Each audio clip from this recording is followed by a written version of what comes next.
Well, welcome back, guys. We are here to talk Better Call Saul's finale and overall all of season 6, this entire show. And if you can't tell by the thumbnail, if you can't tell by my face, I'm trying so hard not to cry right now. Better Call Saul is officially over, and it's a masterpiece. This ending was perfect. This season was perfect.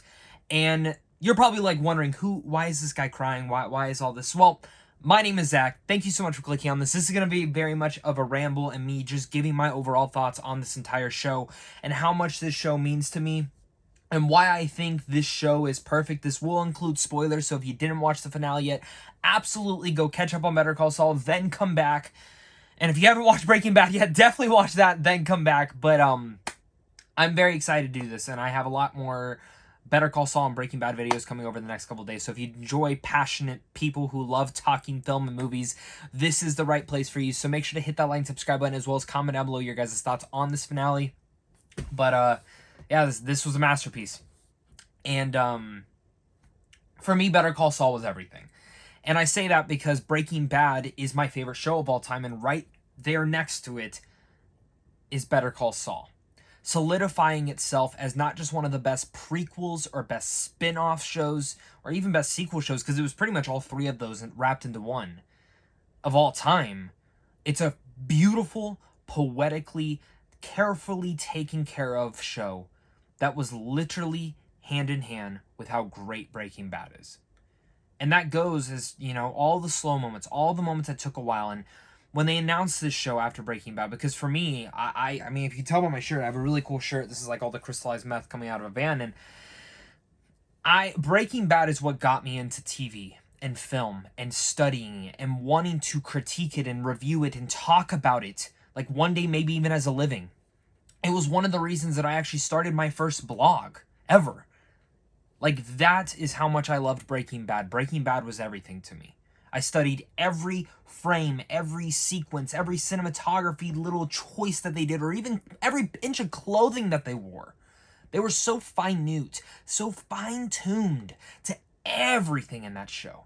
That when they announced Better Call Saul, if I remember right, it was announced as like a 30-minute comedy show with Saul. And I was like, that could be interesting. But then they changed it and decided to go into a different realm with it. And every season of Better Call Saul arguably gets better than the last. And specifically the last 3 seasons, 6, 5, and 4, are some of the best television, right up there with Breaking Bad.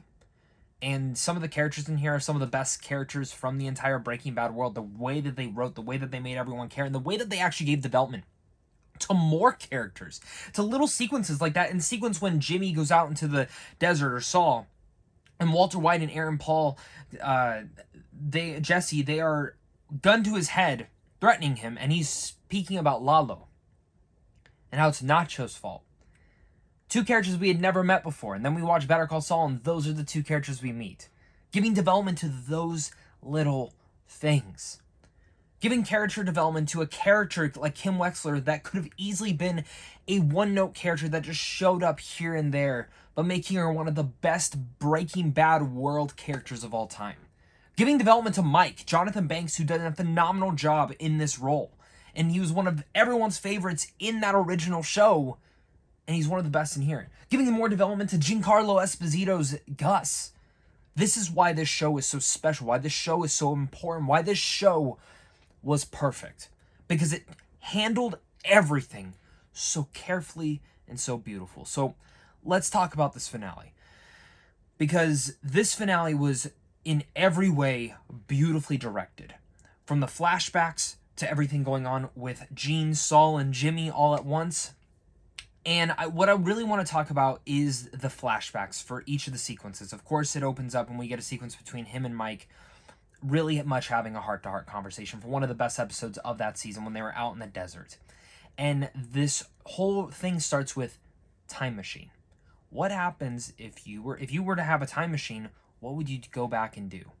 Which is, in the way of Saul or Jimmy McGill, it's his way of asking, do you regret what you are doing right now? In the most simplistic way, that is what he's asking, is, do you regret where you are right now? And for Mike, you can feel that. Mike regretted it. He said, I would go back to where I took my first bribe. because that changed everything in his life. And then he goes, I'd probably fast forward 5 to 10 years, check on some people, and keep doing that. And Banks' delivery was perfect. And that entire sequence was perfect. And I loved it. And then, of course, we see some certain things go on through the episode, which we'll talk about. But then we gets to the next flashback, which is Walter White and him having a conversation.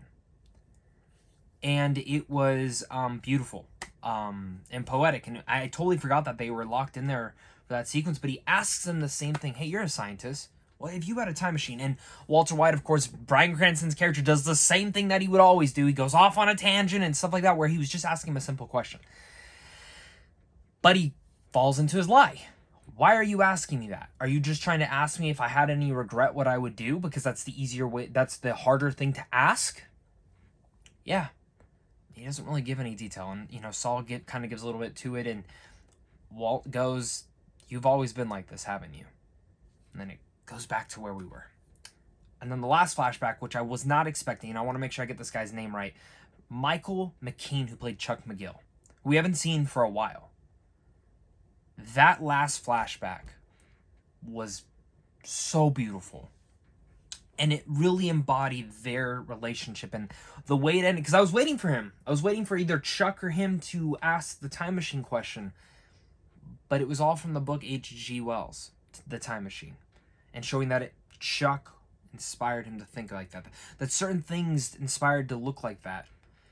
And all of the choices, cinematography-wise, that they decided to do. And seeing as he got further and further away, he started to regret his past, which all ties into everything in this episode. We see where he's really starting to become Saul was that moment in the desert. And then the definitive point when he started running away from all of his troubles was when Kim left him and when Hamlin died and all sorts of things like that. To where we see Walt, where he's maybe starting to regret his choices of actually working for this guy. To all the point to the very ending. So let's start with Gene. He's running away.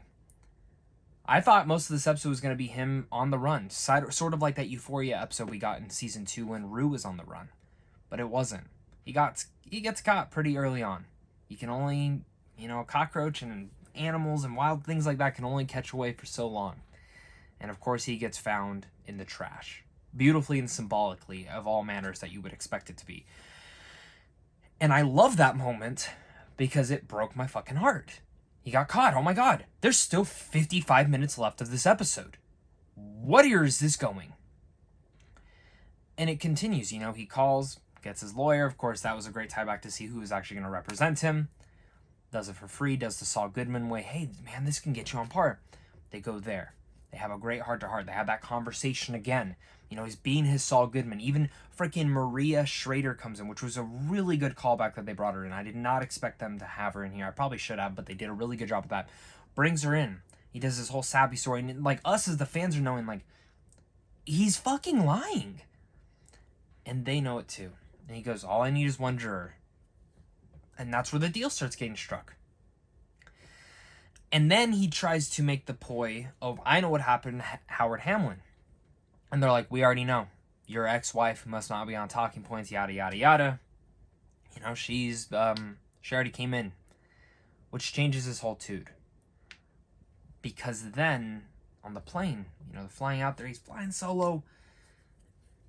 And he's not really thinking about his choices. Until he finds out that she's coming for everything.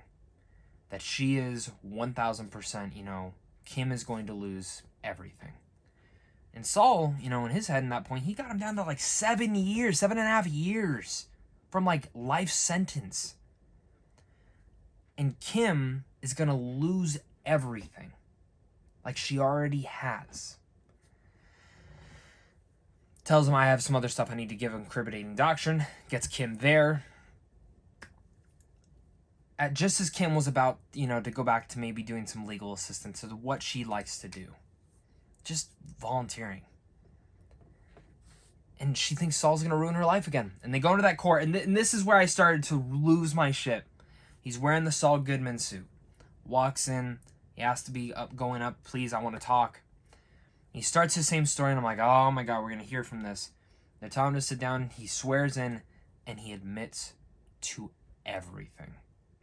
And he admits that I only told on Kim Weck, so I told a falsy lie just to get her here. Because I wanted her to see this. I want to see this. He goes and chokes up about Howard Hamlin, his brother, everything of that nature. He absolutely broke down and gave every detail. And in that moment, he went from being Saul Goodman to Jimmy McGill again. The Jimmy that we really loved until he hurt Kim, until he started doing all these scum things. And he's always been that way. But the Jimmy we met in the first season was the Jimmy that his brother wanted him to be, to one day be. Representing those people, which goes back to that flashback sequence with his brother, which was, again, so telling and beautiful. Because greed, selfishness, all that. He let them know that if it wasn't for me, Walter would have been caught. Walter would have been dead within a month. And that's true. Saul got him out of a lot. And seeing Kim and all that, and then telling him to sit down, he sits down. And that look of him looking back at Kim was one of the most beautiful things I have ever seen. And it very much reminded me of La La Land. I started choking up there. But that's not when I started crying. Then we see that he's in prison. He's on the bus. People keep saying Better Call Saul, but he's not really impressed with that. He gets to the prison. We see this dough being made. But it's behind bars now. Which was very clever in the way they did that. Because, of course, when we'd seen a lot through the season when he was working at the cinema, and we'd seen that same reactor. He's making bread. Not as sweet anymore. Pretty locked up the way that it's all built up. And I don't know if I'm just looking in too much into the details, but that's something to look at. And he says his lawyer's here. Walks out, and I knew right there it's going to be fucking Kim. And it's Kim. And she's like, my bar card, there's no expiration date. And they go against the wall. Like we've seen them many times. They share a smoke. And they're having this discussion, and I'm literally in tears during this entire conversation. I thought it was so beautiful, so touching, and that's it. Like literally that was it. She leaves, she's in tears, and he does his goodbye to her, and that's the end of Better Call Saul. And I know a lot of his fans were wanting him and Kim to run away and live a life and be happy. But we kind of got that, didn't we? And I think a lot of the thing was Walter died, Jesse got away, and Saul went to jail. The place that he always tried to take people out of. The thing that he tried to stop people from going to. He gave into everything. And all he knew in the end of the day was it showed how much he loved Kim. That he wanted to open up and be like, if you're going to lose everything, I deserve to lose everything too. And that goodbye was the most beautiful thing I've ever seen in TV. Like one of the most beautiful things. And that ending was poetically perfect. If we never get anything else in the Breaking Bad world, I'm 1000% okay with that. This might be my favorite television world and television series of all time, but I never would want anything to be touched here unless it was going to be just as fine-tuned and fine-perfect as it was. So this show's a masterpiece. I fucking loved it. I fucking love Better Call Saul, and I loved Breaking Bad. And this, hand in hand, some of my favorite shows of all time. But guys, I can't wait to hear your guys' thoughts, or make sure to leave your thoughts down below. Make sure to hit that like and subscribe button as well. I am very excited to see your guys' thoughts on this season, and look forward to a couple more YouTube shorts coming up over the next couple of days for Better Call Saul. And other than that, yeah, that's it. So guys, until next time, stay classy.